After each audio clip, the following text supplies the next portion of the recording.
हरे कृष्णा, राधे राधे। हम सभी भागवत की कथाओं का श्रवण कर रहे हैं।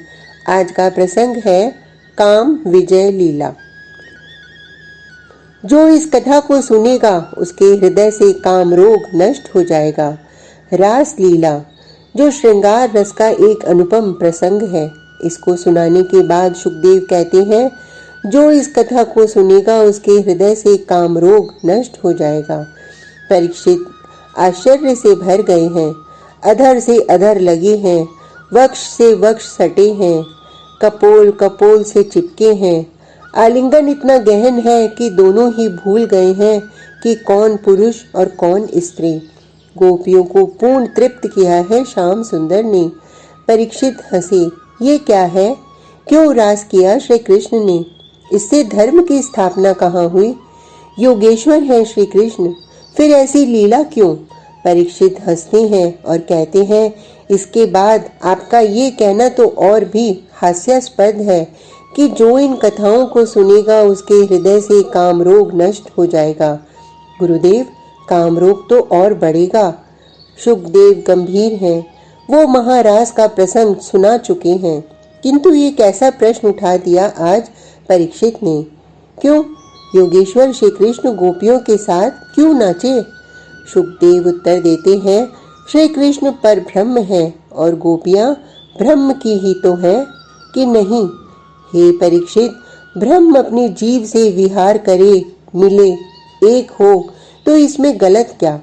जीव और ब्रह्म का मिलन ही तो ये रास है और यही रास ही जीव को अभिष्ट है। हे देव ऋषि, मेरे साथ युद्ध कीजिए। नारद जी आ रहे थे गोलोक धाम से, तो बीच में ही कामदेव ने उन्हें पकड़ लिया था और अहंकार में भरकर बोला था, मेरे साथ युद्ध कीजिए। नारायण नारायण नारायण। क्यों कामदेव, मैं ही मिला हूँ क्या तुम्हें युद्ध करने के लिए? भगवान भूत भावन के साथ युद्ध करो। नारद जी ने हंसते हुए कहा, आप जिसे भगवान भूत भावन कह रहे हैं उनसे मैं लड़ चुका हूँ। उनको मैंने छठी का दूध याद दिला दिया है। अहंकार चरम पर है कामदेव का। किंतु कब? नारद जी ने पूछा। जब मोहिनी का रूप नारायण भगवान ने धारण किया था, तब भगवान भूत भावन मेरे चंगुल में फंस गए थे। और कोई शक्तिशाली बताइए, या कोई बचा ही नहीं। अहंकारी के अहंकार को देखकर नारद जी को आनंद आता है। इन्हें लगता है भगवान का भोजन अहंकार है, अब भगवान इसके अहंकार को खाएंगे। भगवान राम के पास भी तो तुम गए थे, वहां क्या हुआ? कामदेव सिर खुजाने लगा। राघवेंद्र, वो तो एक पत्नी व्रत है। उन्होंने तो अपनी पत्नी के सिवा किसी को उस भाव से देखा ही नहीं, फिर मेरा प्रभाव उन पर कैसे चले? कामदेव की बात सुनकर मन ही मन नारद हंसे, किंतु बाहर से गंभीर होने की लीला करते हुए बोले, तुम्हारी समस्या तो गंभीर है कामदेव, अब क्या करोगे तुम? कामदेव बोला, या तो किसी शक्तिशाली व्यक्ति का नाम बताइए या आप ही लड़िए। नारद जी बोले, नहीं, मैं तो नहीं, किंतु एक शक्तिशाली व्यक्ति है, तुम उनसे लड़ो। कौन है वो? मैं विश्व ब्रह्मांड विजेता बनना चाहता हूँ। भगवान कामदेव।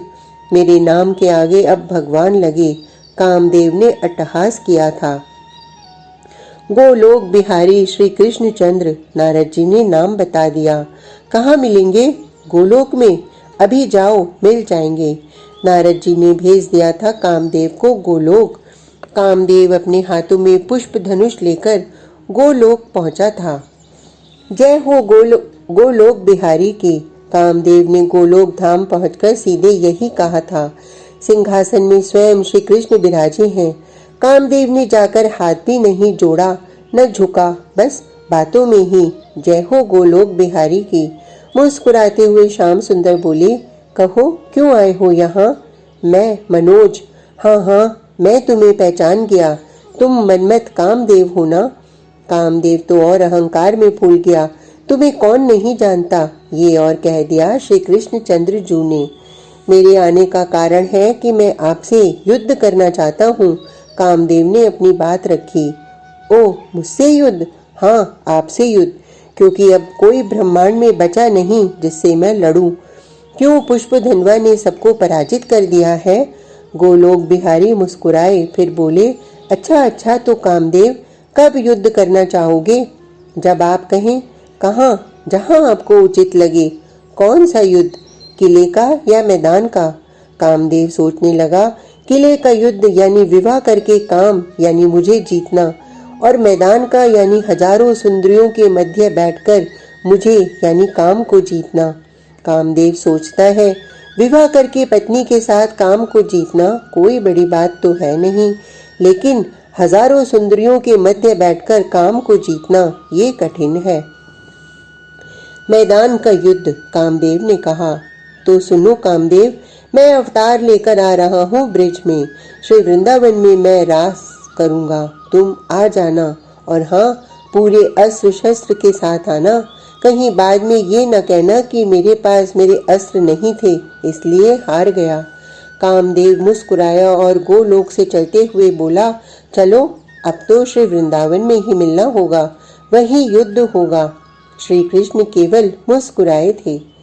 संध्या की बेला, आज शीघ्र ही श्री कृष्ण गिरिराज के लिए निकल गए थे।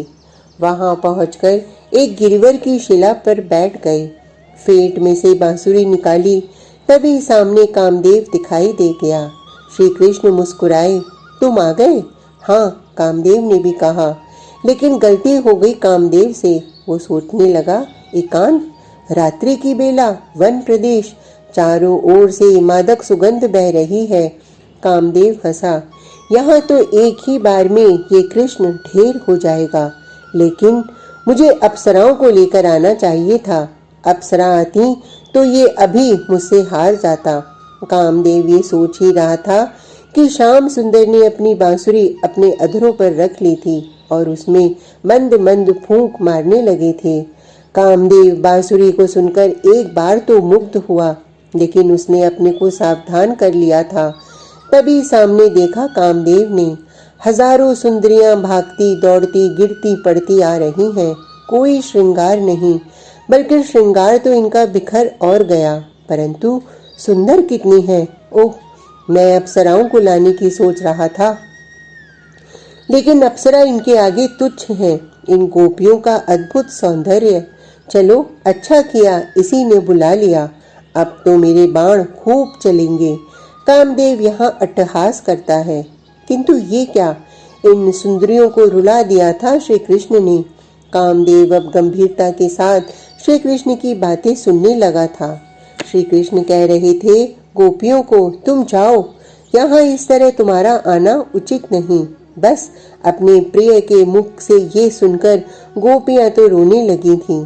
तभी कामदेव ने देखा कि श्री कृष्ण हंस रहे हैं और गोपियों से कह रहे हैं, मैं तो विनोद कर रहा था। इतना कहकर इन गोपियों को श्री कृष्ण आलिंगन करने लगे थे। कामदेव प्रसन्न हुआ, ये अवसर उचित है, ये अवसर ठीक है। कामदेव ने अब युद्ध की तैयारी की। युद्ध भूमि कामदेव ने गोपियों के देह को बनाया था।